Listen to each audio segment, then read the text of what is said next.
on YouTube as Mr. Cuddy2977. There is a long, complicated story behind all of that little lot, and one of these days I shall tell it to you. Eventually.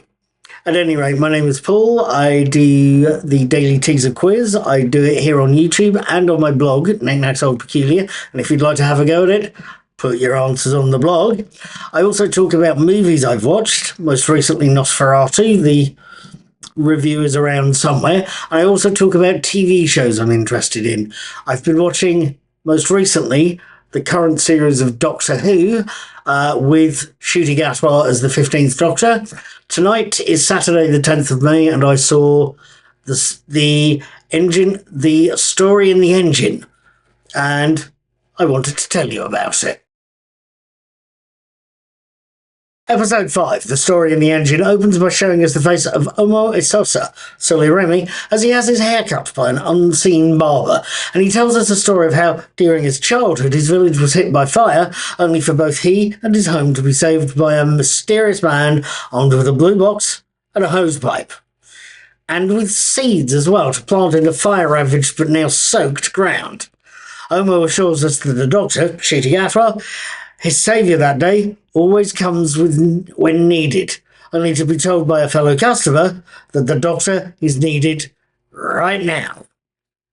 Once the opening credits have rolled, we see the Doctor and Belinda, Farada Seifu, in the TARDIS as Belinda reminds the Doctor that he's supposed to be taking her home.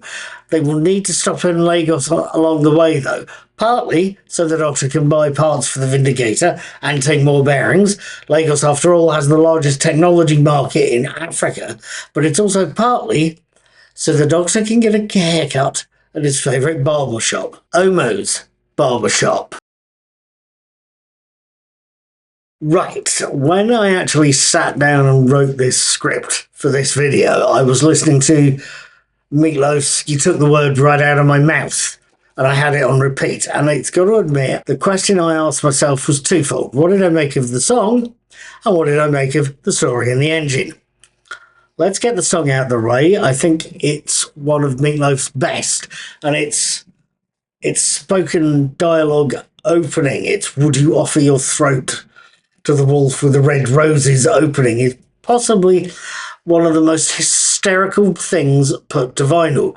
Go look the tune up. Hopefully they'll have it on Spotify, or that version on Spotify, and you'll find it as funny as I did. It's a hell of a tune as well.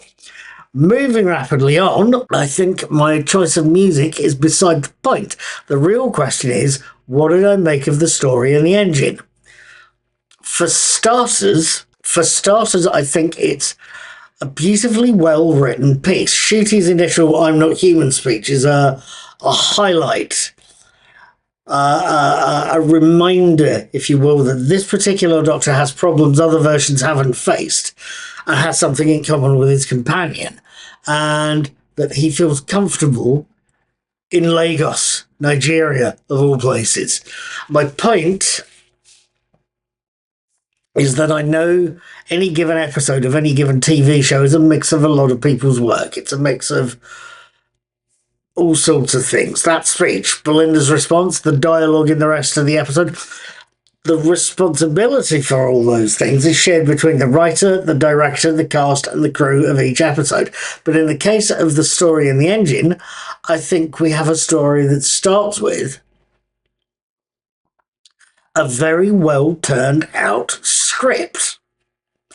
I think we've also got, in the shape of Inua Eland, I think it's pronounced, and if I apologise, I'll apologise now if I've got any of the African names wrong. I'm not familiar with as many of them as I should be.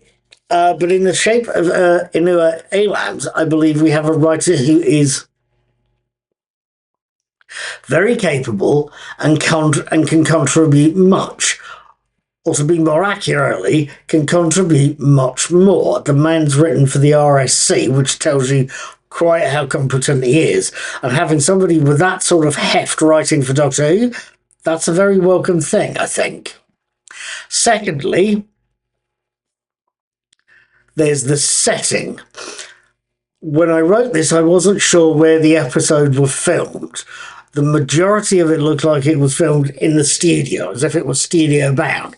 But as it turns out, quite a chunk of it was filmed in Lagos itself. And that's where the story is also set. It's set in Lagos, in Nigeria. And it features a giant spider god loosely based on the African trickster figure called Anansi. We've seen giant spiders crop up in Doctor Who well before now. I can remember John Pertwee's last story, just to give you an example. But spider gods and spider trickster gods and spider trickster gods that are the gods of stories, they're new. As is setting a story in Africa, it's a nod to Ncuti's African heritage. It's new, it's beautiful to watch, and it's very welcome, I think. There are possibly other things we can be talking about, other things to notice or discuss. But the one thing that did catch my eye at this point was the performance by, and I hope I get the pronunciation right here, by Arian Bakari as the barber. I don't think I've seen a villain that menacing, that heroic, or that sympathetic in a long time, with the possible exception of Rutger Hauer as Roy Batty in the Blade Runner movie. I think there's possibly, or that is possibly a very good comparison indeed. Bakari puts in a lot of work, and part of that is done with his sheer physicality. He looks like a very beefy, menacing chap. But it's also done in part with his face. There's an expressiveness there that, again, I don't think I've personally seen in a very long time indeed. I think it's a genius piece of casting there. And that physicality and the face to the dialogue that tells us the barber has backstory. We have a character I think that I would like to see some more of. I hope he turns up again. Let's keep our fingers crossed. So, what did I think of the story in the engine? What did I make of it? Well, I'll be honest with you, what I think is a very well-made story indeed. It's given us a very menacing but sympathetic villain. It's given us a new writer who I hope will write more, and it's giving us a surprise cameo from a very old familiar face. You'll know exactly who I mean once you've laid eyes on this story. What's more, the story in the engine has given us a lot of new African-themed elements, something I think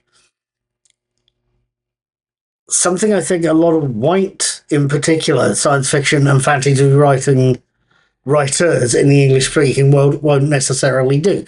Partly, I suspect, because they don't want to step on any toes, but also because they're unfamiliar with the African equivalent of Robin Hood or Lamotte Diartha, stuff like that. So what I think we have in the story and the engine is a well-written, well-made, very entertaining story that introduces us to things that we've not seen before and until now. And it's also done all of this whilst keeping me, certainly, on the edge of my seat. The story and the engine is all to the good, and I hope we see some more like it. It's very well done. With all of that lot said, done, dusted, and swept under the carpet, yes, I've thoroughly enjoyed the story and the engine. It's a great little watch, and actually had me sitting down rewatching it at the time of the live broadcast. So that's possibly says something about the episode. It is very well written, very well worth watching. Does that mean I'm going to be watching next week's episode? Yes, it does, and I will be watching the Interstellar Song Contest on the Saturday, 17th May, and hopefully having my written and video reviews of an episode that looks very different by Sunday, the 18th of May. I would hope you'd care to join me, and I will see you then.